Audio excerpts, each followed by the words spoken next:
बिहार विधानसभा चुनाव में अब मुसलमानों को लेकर राजनीति तेज हो गई है। महागठबंधन ने तेजस्वी यादव को मुख्यमंत्री और मुकेश सहनी को उप मुख्यमंत्री पद का चेहरा बनाया। इसके बाद एनडीए ने निशाना साधते हुए कहा कि गठबंधन में मुसलमानों को सिर्फ वोट बैंक की तरह इस्तेमाल किया जा रहा है, जिसका जवाब तेजस्वी यादव की तरफ से आया। उन्होंने एक तीर से दो शिकार किए। पहला, मुसलमानों को भरोसा दिलाया, दूसरा सामाजिक न्याय के मुद्दे पर बीजेपी को घेर लिया। यही तो बोल रहे हैं अमित शाह जी, इन्हीं को घुसपैठिया बोलते थे ना। इनके नेता और ये लोग गंदी गंदी नारे लगा के गालियां किनको देते थे? अल्पसंख्यक समाज को देते थे। और यही लोग पाकिस्तान भेजने की बात करते थे। अमित शाह जी की भी इस चिंता को हम लोग दूर करेंगे। लेकिन अमित शाह जी, आपको इतना नफरत क्यों हो गया अति पिछड़ा समाज से? अगर एक अति पिछड़ा समाज का व्यक्ति अगर डिप्टी सीएम बनता है तो आप इतना नफरत क्यों कर रहे हैं? तो कोई चिंता की बात नहीं। ये मुद्दा तब उठा जब एलजेपी-आर के नेता चिराग पासवान ने तंज कसते हुए कहा कि महागठबंधन में मुस्लिमों को सिर्फ वोट बैंक की तरह इस्तेमाल किया जा रहा है। अरे तो बिल्कुल मुसलमानों को समझना चाहिए ना भैया, कौन मुसलमानों की बात कर रहा है? ये वही राजद है ना। 2005 में मेरे पिता ने कहा था ना कि भाई एक मुसलमान को आप मुख्यमंत्री बना दीजिए। क्यों नहीं बनाए थे बताइए? अगर इतने ही मुसलमान के हितैषी बने फिरते हैं, क्यों नहीं है उस वक्त एक मुसलमान मुख्यमंत्री बना दिए थे? अगर उस वक्त बनाते तो सही मायनों में समझ में आता कि भैया इनका समर्पण है मुसलमानों के प्रति। पर ये कहेंगे कुछ, करेंगे कुछ, इनकी कथनी करनी में फर्क है। मुसलमान इनके लिए सिर्फ वोट बैंक है, और जितनी जल्दी मुसलमान ये बात समझ जाए। ये मामला मुस्लिमों की सियासत से जुड़ा था, इसलिए महागठबंधन के दूसरे सहयोगियों की भी एंट्री हो गई। निर्दलीय सांसद पप्पू यादव ने चिराग पासवान के बयान पर जोरदार प्रहार किया। गुप्त एजेंडा है, बंधुआ मजदूर नहीं है। अब्दुल गफूर को यहाँ सीएम बनाया है, भोला पासवान शास्त्री को सीएम बनाया है, और दलित को कौन बनाया है सीएम? कांग्रेस ही बनाएगी। दलित को डिप्टी सीएम, माइनॉरिटीज को डिप्टी सीएम।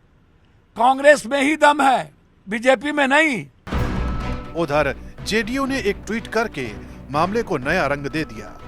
इस ट्वीट के जरिए समाजवाद का तेजस्वी फार्मूला समझाया गया कि कैसे 2.60% आबादी वाले मल्लाह समाज से डिप्टी सीएम का फेस बनाकर लड्डू थमाया गया, जबकि 18% मुस्लिम आबादी वालों को कद्दू। मुसलमानों के प्रतिनिधित्व पर चल रही इस बहस में एआईएमआईएम भी कूद पड़ी। असीम वकार ने कहा, अब मुसलमान उप मुख्यमंत्री से नीचे कोई समझौता नहीं करेगा। एआईएमआईएम के इस बयान ने सीमांचल की राजनीति को फिर से गरमा दिया है। जहां मुसलमान आबादी 40 से 60% तक है, वहां ये बात चुनावी हवा बदल सकती है। दरअसल एआईएमआईएम चाहती है कि मुस्लिम वोट आरजेडी के पास बिना शर्त न जाए। यानी सीमांचल में जंग भरोसे की नहीं, हिस्सेदारी की हो चुकी है। बिहार में मुस्लिम आबादी करीब 17 से 18% है।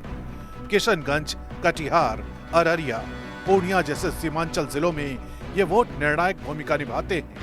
राज्य की लगभग 37 विधानसभा सीटों पर मुस्लिम मतदाता नतीजा तय कर सकते हैं।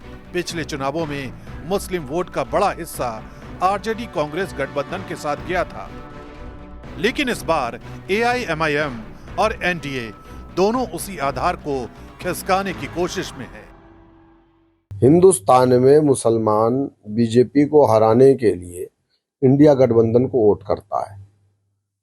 90% उत्तर प्रदेश में, 100% बिहार में मुसलमान वोट करता है। तो बिहार में 2.6% जिस समाज की आबादी है, उसको तो आपने डिप्टी सीएम का चेहरा बना दिया, और जो वहां 18% है उसको क्या मिला?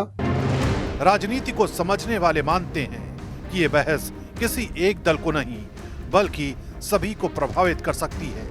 अगर मुस्लिम वोट एक तरफा नहीं गया तो मामला त्रिकोणीय बन सकता है।